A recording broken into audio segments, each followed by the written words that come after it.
Well,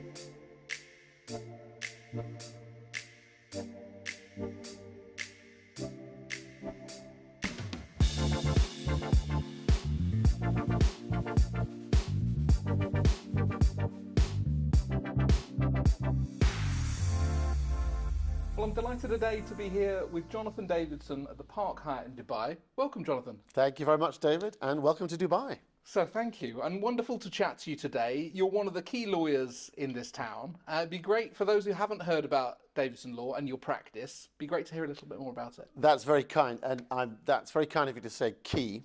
I certainly am one of the most long-standing lawyers in Dubai. I came here in March 1999, where I signed a sheet of paper on the wall in London, which invited me to come for 6 months. And I had the option of Singapore, Hong Kong or Dubai. And the very big boss of the firm said, Jonathon, I like your enthusiasm, but I'm not sure about your lack of focus.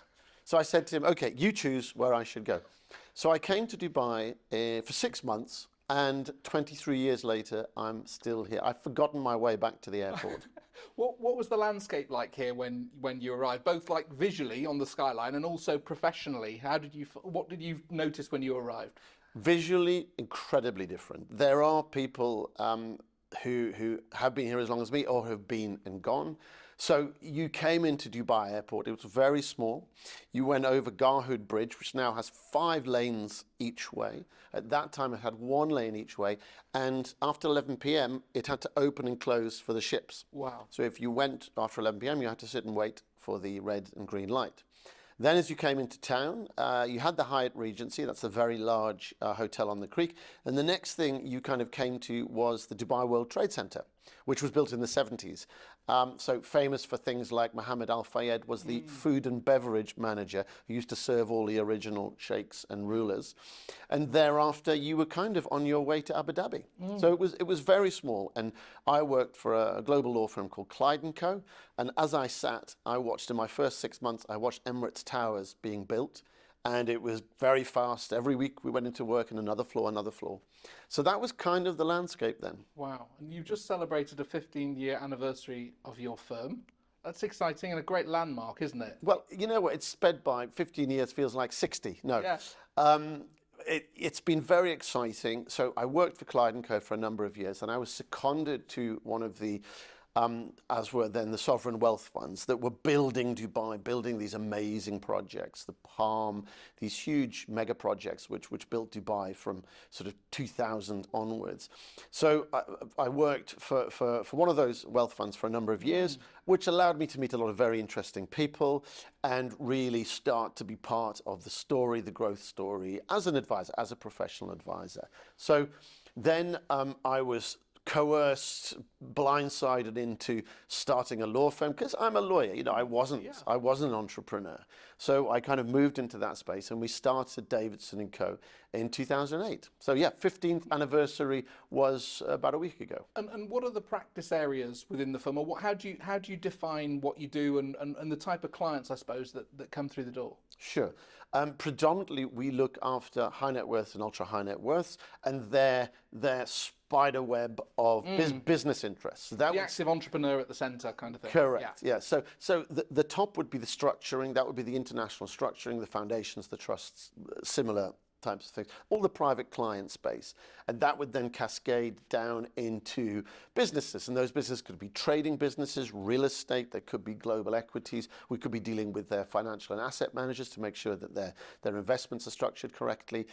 And that's what we do. So on the private client side, tick, all boutique. You know, we've got 25 people in the office. That is sufficient an overhead that I ever want. Everything else is done through collaboration. We're an open platform. We deal with all the big law firms around the world. And when they need our help in the Middle East, we're very, very happy to help.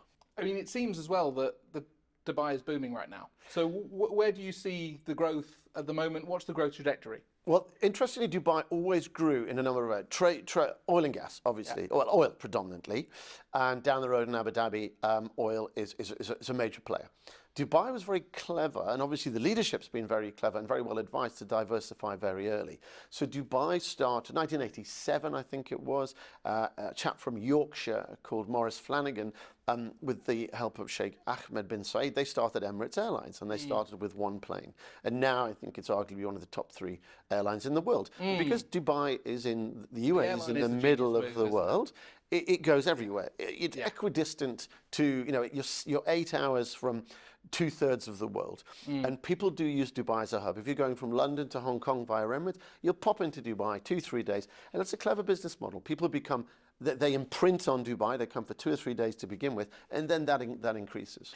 I mean, are there any constraints on growth here? Do you think that, I mean, obviously the infrastructure is generally keeping pace, but what do you see of that? Well, the infrastructure is just about keeping pace. Yeah. They built huge amounts of infrastructure. They built metros. They built the motorway systems. We've got cycle paths. We've got everything you could wish for here. And 2014 onwards, up into COVID, there wasn't a huge influx of population, of growth. So it was very manageable.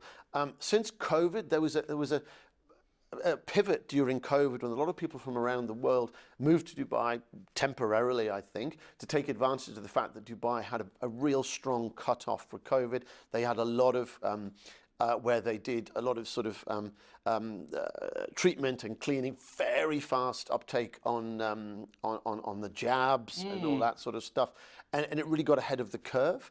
And then people were allowed out, they were allowed to socialise, they were allowed back into society. I think a lot of people came to Dubai for that purpose. Those people tend to be people who could afford it, so they tend to be high net worth. So then they kind of thought previously, oh, I don't like Dubai, it's plastic, it's fantastic. And then suddenly they realised, you know what, I love Dubai. It's a good base. I love Dubai, and it's central, and they bought properties, they invested in infrastructure, and they started businesses, and the population growth has been fairly exponential. So now you've got to pick your times to commute, you've got to pick your times to get somewhere, because everywhere's very busy. There's a lot of dynamism and innovation generally in the economy, but also in the legal space. There's been new innovations with foundation law, with just looking at regulation or in certain areas. I mean, perhaps you could give us a sense of where you've seen innovation and how that's affected your practice or how that's created opportunity. Absolutely. So for many years, so cleverly the civil legal system in the UAE has been predicated on the local population being able to advance themselves through partnership with FDI, foreign direct investment. That got the UAE to a very good platform of investment and wealth. And then I think the leadership realized that it had to open the market up. So then it started to inaugurate these fantastic financial free zones such as DIFC and ADGM, which have full international common law system, 100% foreign ownership. So they had a lot of financial institutions, ones you see in New York, Singapore, London, DC. They all came to the UAE, be it Abu Dhabi and Dubai. And there's an interesting correlation between Dubai and Abu Dhabi. My take is, obviously Abu Dhabi is the capital. It's the Washington, DC of the UAE. That's how I see it. And I think Dubai is sort of the New York of the UAE, and they interrelate and they work together very effectively. Abu Dhabi's sort of it's vertically integrated as government to business. There's a lot of government or local family, large family office business, and I think Dubai is very much B2B. So you have foreign direct investment, you have non-local people who come in and they invest and they operate on a B2B basis. No, very interesting. And you're also active in the British business scene that's here. Perhaps you could tell us a little bit more about British Business Absolutely. Group and how that works. Absolutely. So the British Business Group has been going for 20 odd years. It's basically a government sanctioned organisation where anyone who's British or with a British association can join.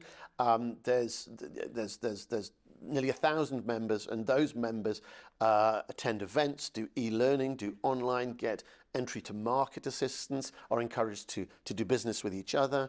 And it's basically a hub for anyone with an association with the UK or British business to get together and to help each other, give each other a help in the market and to scale and do as well as they can at business. Because, I mean, post-Brexit, you know, companies in the UK are looking for trading partners, looking for new markets, and Dubai is a great place to access the rest of the Middle East, isn't it? So are you seeing now a greater impetus, I guess, from British business to to come out and explore what's on offer here? Definitely, definitely. Historically, the interplay between the UK and the UAE sat at about $14 billion a year.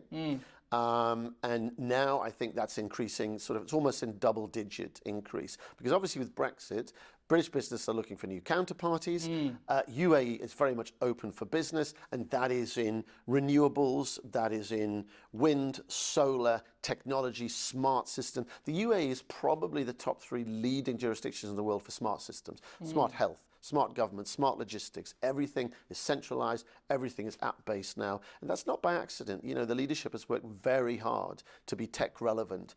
And you know, we talk about Silicon Valley and we talk about the US. Silicon Valley is a center of technology for the US, but the UAE is quickly becoming the center of technology for Europe, Africa and Southeast Asia, and I think that will continue to grow. And what about looking east? I mean, there's a lot of people I speak to talk about Chinese interest and investment here and across Asia. I mean, what do you see of looking east and the investors from there coming into Dubai?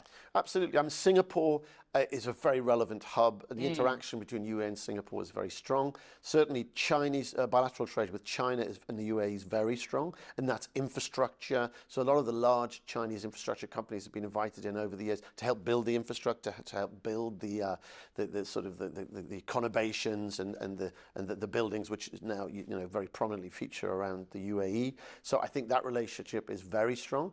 The UAE is now using its growing wealth to invest in frontier and emerging countries, and that's agricultural technology. It's basically it's future-proofing for provision of food, provision of water. You've got technologies now which are even evolving the landscape to become less arid. So it's amazing for me. You know, I had 15 years with my business last week, and it was my 50th birthday. So it was all the fives last week. And I just stood back and looked at what the UAE has become. And I thought to myself, do I have any regrets of having been here for 23 years? And I absolutely don't. I absolutely don't. It's a great place. The good thing about the UAE, everyone comes to you. Everyone goes, hey, Jono, I'm in from London. I'm in from Singapore. I'm in from Hong Kong. Do you want to have a coffee? Do you want to have a catch-up? Fabulous. And that is how business is made. So absolutely. Terrific to talk to you today, and look forward to sharing this interview. Always a pleasure, David. Thank you.